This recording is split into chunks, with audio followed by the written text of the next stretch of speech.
students, a very good morning to all of you, and I hope all of you are healthy, safe and enjoying your studies. So students, we will continue the third chapter of history. As we read in our previous video about the Enabling Act, हमने पढ़ा था Enabling Act की वजह से dictatorship आ गई Germany में। Hitler एक dictator leader बन गया, उसने पार्लियामेंट को साइड कर दिया एंड अब वो रूल बाय डिक्री करने लगा। उसके बाद में क्या हुआ देखते हैं आज। इनेबलिंग एक्ट की वजह से लोग अभी हैप्पी नहीं थे जर्मनी में। जो लोग बहुत खुश हुआ करते थे हिटलर को देख के कि हमारे लिए काम करेगा ये हमारी उम्मीद की किरण है, लेकिन उनको बहुत ज्यादा डिसअपॉइंटमेंट हुआ जब हिटलर ने इस तरह से रूल्स करना स्टार्ट करा, क्योंकि इनके सबसे पहले उसने सिविल राइट्स ही सस्पेंड कर दिए एक डिक्टेटर लीडर बनने के बाद में। Special surveillance and security force, निगरानी रखने के लिए इसने डिफरेंट अपनी जो फोर्स है वो फैला दी कि लोगों पर नजर रखो, जैसे ही कोई मेरे अगेंस्ट में बोलता उसको पकड़ के जेल में डालो। और ये जो पुलिस थी इसके भी डिफरेंट टाइप थे। देखिए, to control and order, society को कंट्रोल करने के लिए उसने एक पूरा स्क्वाड बनाया। रेगुलर पुलिस, जिसे स्ट्रॉन्ग ट्रूपर्स कहा जाता था, ये रेगुलर पुलिस थी जो पुलिस होती है ऐसे भी कहा जाता था। उसके बाद में गेस्टापो, गेस्टापो कौन थे? Secret state police. ये सीक्रेट पुलिस थी जो सिविल ड्रेस में घूमती रहती थी कि अगर कोई बोलता है हिटलर के खिलाफ उसको अरेस्ट कर दो, गेस्टापो। एसएस प्रोटेक्शन स्क्वाड था, ये हिटलर का प्रोटेक्शन स्क्वाड था जिसे एसएस कहा जाता था। एंड क्रिमिनल पुलिस, जो क्राइम करते हैं उनको पनिश करने के लिए criminal police. And security services and other security services के लिए एसडी। तो इतने टाइप से उसने अपने जो पुलिस थी उसको, सिक्योरिटी फोर्सेस थी, उनको डिवाइड कर रखा था इतने पार्ट्स में। और अब जर्मनी एक क्रिमिनल स्टेट बनता जा रहा था। क्यों बन रहा था? क्योंकि under the leadership of Hitler क्या हो रहा था? लोगों को अरेस्ट किया जा रहा था, टॉर्चर किया जा रहा था जो हिटलर के अगेंस्ट में बोलेगा। अब हिटलर जर्मनी के लीडर बन चुके थे। अब वहां पर जो इकोनॉमिक कंडीशन थी, कंपनसेशन दिया था बहुत सारा अलाइड पार्टीज को, एंड वॉर में बहुत सारा पैसा खर्च हुआ था। तो अभी स्टेट के पास में कोई भी फंड नहीं था। तो अभी क्या करेंगे हिटलर ने इकोनॉमी को रिकंस्ट्रक्ट किया जर्मनी की। उन्होंने इकोनॉमिक रिकवरी के लिए इकोनॉमिस्ट हाल्मर शाफ्ट, इसको अलग अलग लैंग्वेज में डिफरेंट प्रोनाउंस किया जाता है, हाल्मर शाफ्ट, इनको इन्होंने अपॉइंट किया एज अ इकोनॉमिस्ट। और इन्होंने कहा कि आप आइडियाज दीजिए कि जर्मनी की इकोनॉमी को हम कैसे रिकवर कर सकते हैं। तो इन्होंने आइडिया दिया, हाल्मर शाफ्ट ने, कि full production and full employment लाइए। आप प्रोडक्शन स्टार्ट करिए, लोगों को एम्प्लॉयमेंट मिलेगा। और स्टेट फंडेड प्रोग्राम, कि जो प्रोडक्शन स्टार्ट करने के लिए स्टेट पैसे लगाएंगे। कहां से पैसे लगाएंगे? जो पैसे वाले लोग हैं उनसे पैसा लेकर के, और तब वहां पर पैसा लगाया जाएगा। सो मेन यहाँ पर फोकस है full production and full employment, Germany की इकोनॉमी को रिकवर करने के लिए। एंड जर्मन सुपर हाईवेज, उन्होंने सुपर हाईवेज बिल्ड करवाए। सुपर हाईवेज बिल्ड कराने के पीछे यही था कि लोगों का मूवमेंट हो एक जगह से दूसरी जगह, या अगर फिर कभी वॉर लड़नी पड़े तो जो ट्रांसपोर्टेशन सिस्टम है वो स्ट्रांग होना चाहिए, इसलिए। एंड पीपल्स कार का प्रोडक्शन, नाम तो सुना ही होगा आपने, वॉक्सवैगन कार है, ये जर्मन की में स्टार्ट हुई थी जर्मनी में, और हिटलर ने इस प्लांट को स्टार्ट करवाया था। ये इकोनॉमिक स्ट्रेटेजी थी हिटलर की। इकोनॉमिक रिकंस्ट्रक्शन के बाद में हिटलर ने जर्मनी में पॉलिटिकल रिकंस्ट्रक्शन स्टार्ट करा, क्योंकि पॉलिटिकली भी जर्मनी बहुत ज्यादा वीक हो गया था। जो जर्मनी के एरिया थे, कोल डिपॉजिट थे, आयरन डिपॉजिट थे, राइनलैंड था, रुहुर था, ये सबको कैप्चर कर रखा था अलाइड पावर्स ने। तो उसको अपने आप को रिलीज करवाना था। तो क्या करा? सबसे पहले Hitler pulled Germany out of league of nation. League of nation जैसे अभी यूएनओ है, यूनाइटेड नेशन, बहुत सारे नेशंस ने उसको ज्वाइन कर रखा है। जो यूएनओ करेगा उन कंट्रीज को मानना पड़ेगा क्योंकि वो उस ग्रुप के मेंबर हैं। तो ऐसे ही एक लीग ऑफ नेशन हुआ करता था उस टाइम पर। लीग ऑफ नेशन में जर्मनी भी शामिल था। सबसे पहले हिटलर ने डिक्टेटर लीडर बनने के बाद में अपने आप को रिलीज करा लिया, हट गया वो, क्योंकि अगर वो दूसरी कंट्री को कैप्चर करना चाहेगा तो लीग ऑफ नेशन बोलेगा कि आप ऐसा मत करो। तो ये कोई रोक टोक चाहते नहीं थे, इसलिए इन्होंने अपने आप को लीग ऑफ नेशन से हटा लिया। कब? 1933 में सबसे पहले इन्होंने ये करा। उसके बाद में फर्दर इन्होंने प्रोसेसिंग स्टार्ट करी, that is रीऑक्युपाइड the Rhineland.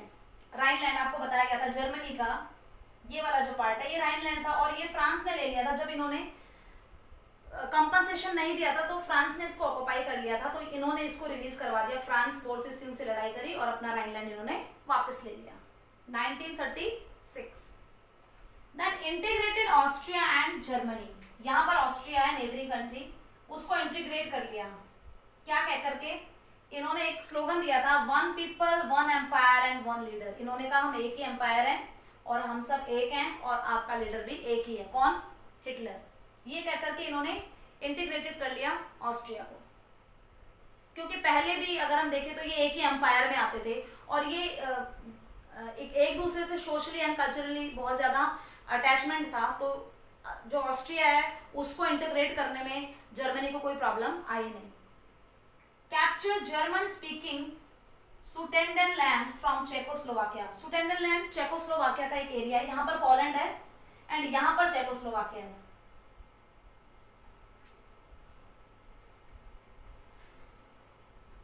Here is the Germany and Austria and Poland and here is the Czechoslovakia. So ये जो चेकोस्लोवाकिया था, इधर का जो हिस्सा था सुडेनलैंड, यहाँ पर जर्मन स्पीकिंग लोग थे और इंग्लैंड ने यहाँ पर अटैक करके इस जर्मन स्पीकिंग एरिया को भी अपने अंडर में कर लिया। सो अब इतनी टेरिटरी हो गई जर्मनी की, क्योंकि हिटलर का तो एम ही था कि टेरिटरी को वो एक्सपैंड करे। सो उसने ये एक्सपैंड करने का काम स्टार्ट कर दिया था। और बुक में एक लाइन भी लिखी हुई है कि इंग्लैंड ने भी इसको इनडायरेक्टली सपोर्ट किया था, मतलब इंग्लैंड ने यहाँ पर फोर्सेस दी थी इसको। अब आप कहेंगे इंग्लैंड तो अलाइड पावर का हिस्सा है। यस, इंग्लैंड अलाइड पावर का हिस्सा है, लेकिन इनको अभी भी ये लगता था कि इन्होंने जो वर्सैली में जो ट्रीटी साइन करी थी, पीस ट्रीटी, वो बहुत ज्यादा हार्श थी। तो इन्होंने कहा चलो ठीक है, थोड़ा बहुत अगर ये टेरिटरी ले भी रहा है तो उससे कोई फर्क नहीं पड़ता है, क्योंकि ये इनकी कंट्री पे तो अटैक नहीं कर रहा है ना, आसपास के एरिया को कैप्चर करना चाह रहा है। तो इन्होंने कुछ नहीं कहा और इन्होंने उसको सपोर्ट करा इनडायरेक्टली। अभी हमने देखा कि हिटलर ने जर्मनी की इकोनॉमिक स्टेटस को इम्प्रूव करने के लिए इकोनॉमिक्स की एडवाइस मानी और उसके बाद में और उसने पॉलिटिकल स्टेटस है उसमें भी इम्प्रूवमेंट लाए। वो अपने जो एरियाज थे जो फॉरेन इन्फ्लुएंस के अंडर में थे उनको उसने वापस से कैप्चर कर लिया था। लेकिन हिटलर की ये एक विश थी कि वो पूरे वर्ल्ड को कॉन्क्वेयर कर ले धीरे धीरे करके। मतलब मेन था कि दूसरी कंट्री को अगर वो कैप्चर कर लेता है तो एक तो टेरिटरी उसकी बढ़ गई है और दूसरा उस कंट्री के रिसोर्सेज उसको मिल जाएंगे। तो हिटलर के माइंड में आया कि मेरी कंट्री की इकोनॉमिक कंडीशन तब अच्छी होगी तब मैं अपनी टेरिटरी को एक्सपैंड करूंगा, तो वहां के रिसोर्सेज मुझे मिलेंगे। तो इसके लिए दूसरी कंट्री की टेरिटरी को अगर करना है कैप्चर, उसके लिए वॉर लड़नी पड़ेगी एंड वॉर के लिए वेपन्स की जरूरत होगी। तो हिटलर ने क्या कहा कि वॉर इज द बेस्ट, अगर हमें ओवरकम होना है इकोनॉमिक क्राइसिस से तो हमें लड़ाइयां लड़नी पड़ेंगी। और उसने क्या कहाँ पैसा लगाना स्टार्ट कर दिया? रियरमामेंट। रियरमामेंट मीन्स वेपन्स बन रहे हैं और वहां पर पैसा लगाया जा रहा है बहुत सारा। जबकि हेल्मर शार्क ने उसको मना भी किया कि आप ऐसा मत करिए, आपको नुकसान होगा, लेकिन हिटलर ने उसको इग्नोर कर दिया। ओके, अब इकोनॉमिक क्राइसिस को दूर करने के लिए, रिसोर्सेज लेने के लिए और अपनी टेरिटरी को एक्सपैंड करने के लिए हिटलर का स्टेप 9 सितंबर 1939 उसने पोलैंड पर अटैक कर दिया। नेबरिंग कंट्री ऑफ जर्मनी, यहां पर पोलैंड, उस पर अटैक कर दिया और उसके बाद स्टार्ट हो जाता है सेकेंड वर्ल्ड। आपके माइंड में ये क्वेश्चन आया होगा कि पोलैंड एक छोटी सी कंट्री, अगर जर्मनी ने उस पर अटैक कर भी दिया तो वर्ल्ड वॉर कैसे स्टार्ट हुआ?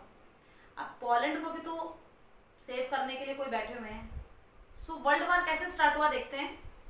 जर्मनी इन्वेडेड पोलैंड, जर्मनी ने अटैक करा पोलैंड पर। France and England started war against the Germany. तो यहाँ पर France and England started war against Germany, इन्होंने जर्मनी पर अटैक स्टार्ट कर दिया। बिकॉज रीजन था उसके पीछे, जर्मनी है यहाँ पर, यहाँ पोलैंड है एंड यहाँ पर था सोवियत यूनियन का हिस्सा जो अभी आज का रशिया है। तो सोवियत यूनियन में 15 रिपब्लिक बन चुके हैं, अभी यूरोप के 15 कंट्रीज बन चुकी है।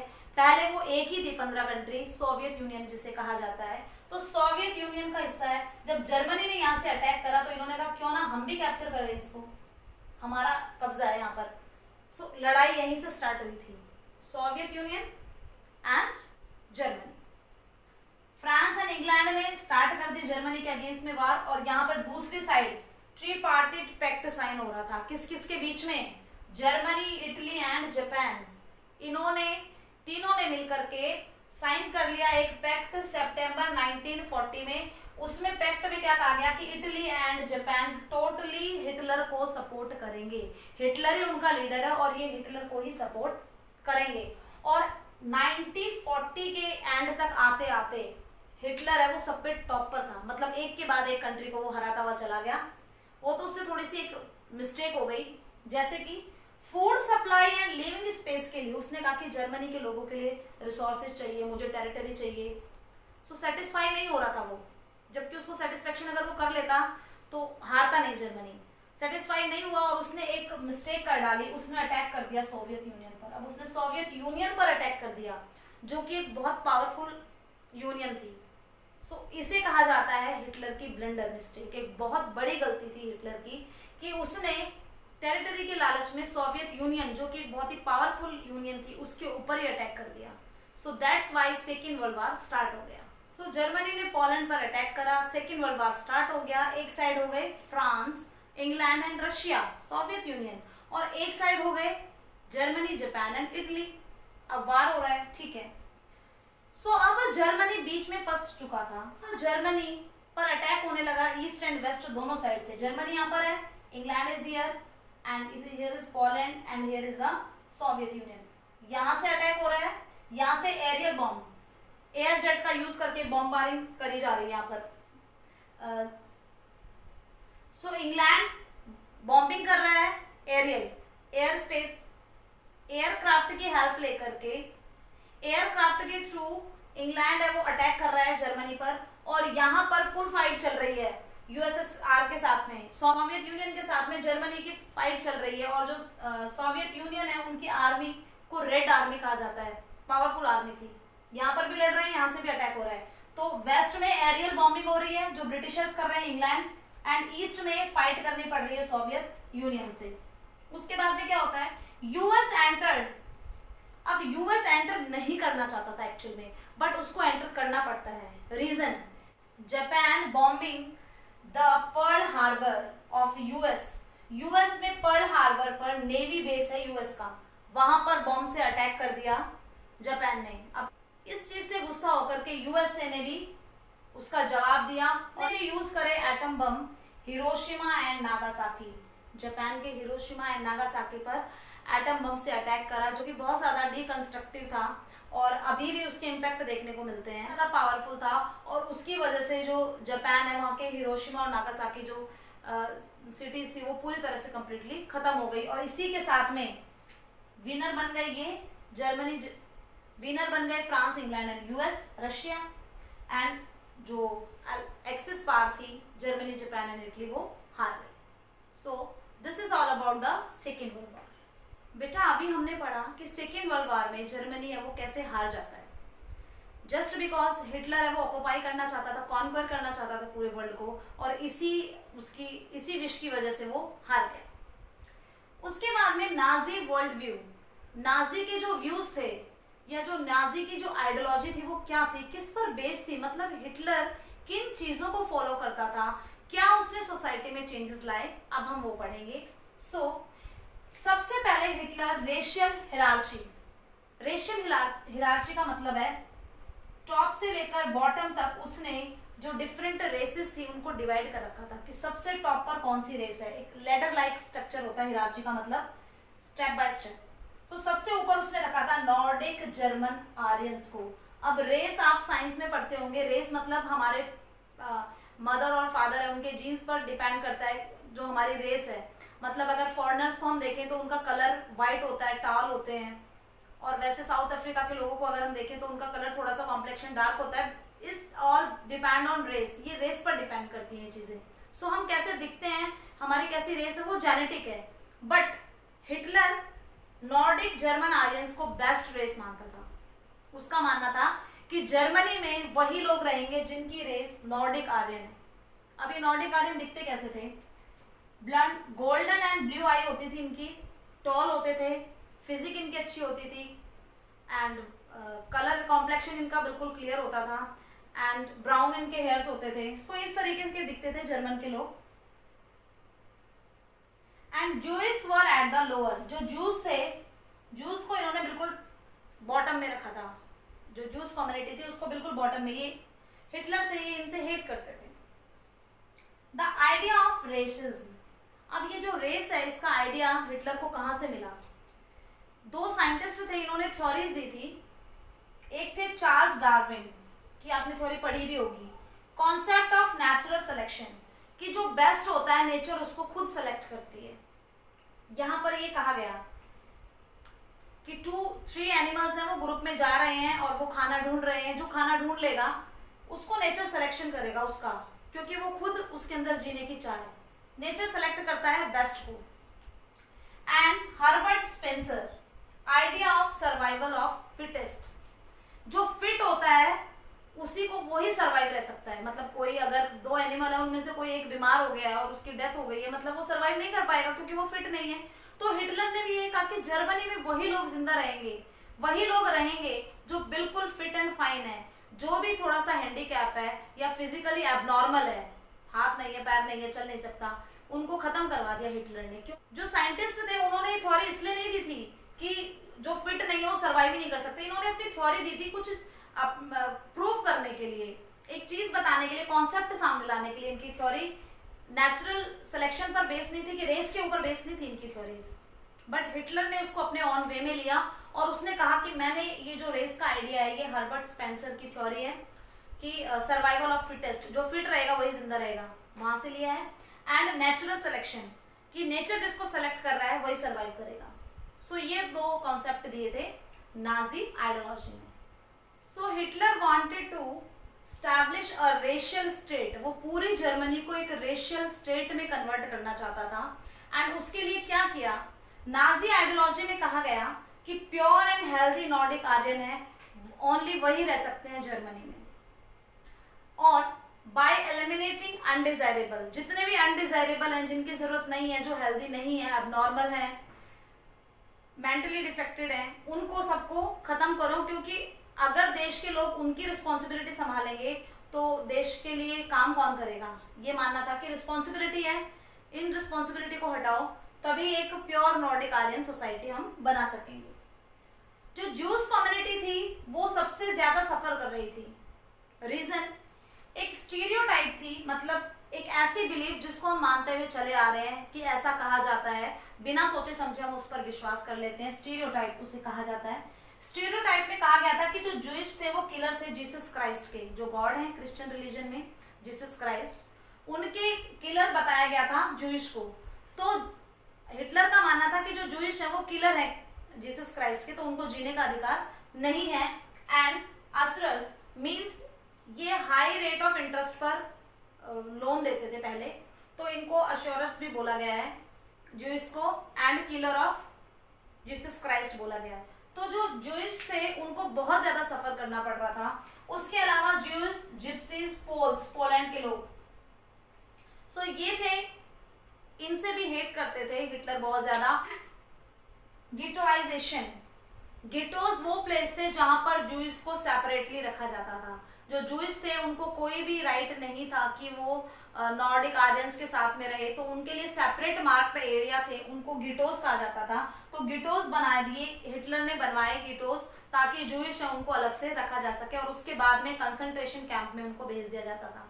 अभी आगे पढ़ेंगे हम कंसंट्रेशन कैंप क्या होता था। सो जूइश को किलर माना जाता था जीसस क्राइस्ट का, एक स्टीरियोटाइप थी, इसीलिए उनको सेपरेट प्लेसेस पर रहना पड़ता था जिन्हें गिटोस कहा जाता था। 1939 से 1945 तक जो जूइश थे उनको गिटोस में इकट्ठा करा गया, एंड उनको कंसंट्रेट करके गिटोस में उनको किल कर दिया गया, गैस चैम्बर बनाकर, पॉइजनस गैस है वो रिलीज कर दी और वहां पर जूइश को खड़ा कर दिया एंड उनको मार दिया गया इस तरीके से। सो हिटलर ने डिफरेंट मीन्स फॉलो करे लोगों को मारने के लिए, जूइश को मारने के लिए, अदर कम्युनिटीज को मारने के लिए, फिजिकली हैंडीकैप्स को मारने के लिए। उसने डिफरेंट जो तरीके थे वो अपनाए, जिसमें एक कंसंट्रेशन कैंप भी होता है कि चारों ओर इलेक्ट्रिक फेंसिंग है, कोई भाग भी नहीं सकता, और उसमें गैस चैम्बर से उनको मार दिया जाता था। So these are the concentration camps. Now we will read the racial utopia. Utopia term उस चीज के लिए यूज किया जाता है जैसा एक्चुअल में हो ही नहीं सकता कभी भी।